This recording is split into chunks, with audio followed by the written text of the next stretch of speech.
দুনিয়ায় সবারই তো আছে কাজের জ্বালা, কাজ করিয়া পয়সা পাই না সৈদি সারা বেলা।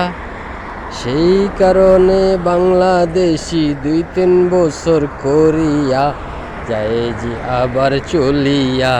বাংলাদেশি বালা আমার সৌদি আরব বালা না। এই দুনিয়ায় সবারই তো আছে টাকার জ্বালা, সবাই আমায় একটুখানি করো টাকার দয়া। ও ভাই টাকাওয়ালা, তোমার টাকাতে আমার বেঁচে যাবে আমার প্রাণ। এই দুনিয়ায় সবাই তো আছে ক্ষুধার জ্বালা, একটুখানি দয়া করো ও ভাই টাকাওয়ালা, ও ভাই টাকাওয়ালা। টাকাওয়ালা হয় যে হাড় কিপটা, টাকা ভাঙতে লাগে কষ্ট, তার টাকা সেই খাইতে পারে না, খায় তার ছেলে পেলে গাঞ্জা।